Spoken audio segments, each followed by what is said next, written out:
காலம் காலமாக காட்டு யானைகளை பிடித்து யானைகளுக்கான முகாம்களில் வைத்து சில பயிற்சிகளை கொடுக்கிறார்கள். அதில் தகுதி வாய்ந்த சில யானைகளை மட்டும் தேர்ந்தெடுத்து ராயல் கேம்ப் பயிற்சிக்கு அனுப்புகிறார்கள். அந்த யானைகள் சொன்ன பேச்சை கேட்டு நடப்பவையாக இருக்க வேண்டும் என்பது முதன்மை தகுதி. அவை அமைதியானவையாக இருக்க வேண்டும். கூட்டத்தை கண்டு மிரளக்கூடாது. தசராவில் வாத்தியங்கள் அதிரடியாக முழங்கும். மக்கள் ஆர்ப்பரிப்பர், பட்டாசுகள் வெடிக்கும். தவிர ஊர்வலத்தில் துப்பாக்கிகள் 21 முறை மரியாதை நிமித்தமாக வெடிக்கும். இதற்கெல்லாம் யானைகள் மிரளாதபடி பல்வேறு சத்தங்களுக்கு மத்தியில் அவற்றுக்கு பயிற்சி கொடுக்கிறார்கள். அடுத்து பாகன் இடும் கட்டளைகளுக்கு ஏற்ப செயல்களை செய்யும் பயிற்சிகள். ஊர்வலத்தில் ஒழுங்குடன் நடந்து செல்லும் பயிற்சிகள். 750 கிலோ எடை கொண்ட மர அம்பாரிகளை சுமந்தபடி நடக்கும் பயிற்சிகள். இவை எல்லாம் தேர்ந்தெடுக்கப்பட்ட யானைகளுக்கு வழங்கப்படுகின்றன. 1902இல் அம்பாரியின் அளவு பெரிதாக்கப்பட்டது. மகாராஜா நால்வடி கிருஷ்ணராஜர் தன் இருபுறமும் குடும்பத்தினர் அமர்வது போல ஆசனத்தை பெரிதாக்கினார். அம்பாரி தங்க தகடுகளால் செதுக்கப்பட்டு மின்ன ஆரம்பித்தது.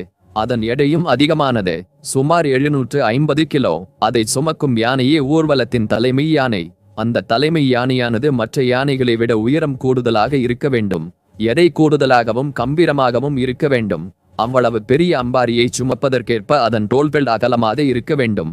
அம்பாரியின் எடை, தன் மேல் பூட்டப்படும் அலங்காரங்களின் எடை அனைத்தையும் தாங்கிக் கொண்டு பாகனின் கட்டளைகளுக்கு கட்டுப்பட்டு ஊர்வலத்தின் கம்பீர அடையாளமாக வலம் வர வேண்டும். இத்தனை விதிமுறைகளுக்கும் பொருந்தும்படியே ஜம்போ சவாரி தலைமை யானையை தேர்ந்தெடுக்கிறார்கள். ஜெயராமா, பலராமா, விஜயபகதூர், ராமபிரசாத், சுந்தரராஜ், மோதிலால், நஞ்சுண்டா, ராமபிரசாத் இவை எல்லாம் அம்பாரியை சுமந்து தசராவில் வலம் வந்து வரலாற்றில் இடம்பெற்ற சில யானைகள்.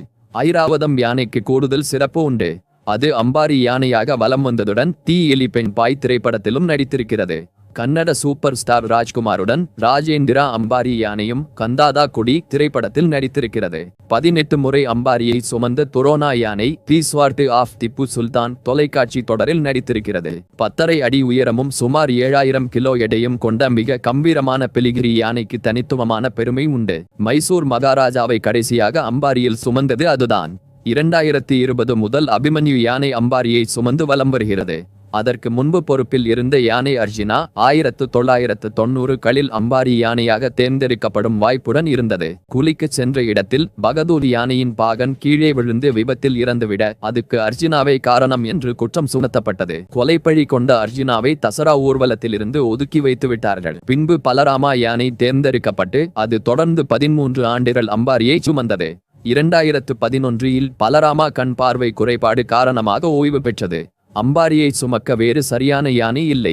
அப்போதும் 60 வயது அர்ஜுனா கம்பீரத்துடன் பயிற்சிகளில் அசத்தியது. 2012 தசராவில் அர்ஜுனாவின் முதுகில் அம்பாரி ஏற்றப்பட்டது. 2019 வரை அர்ஜுனாவே தலைமை யானையாக வலம் வந்தது.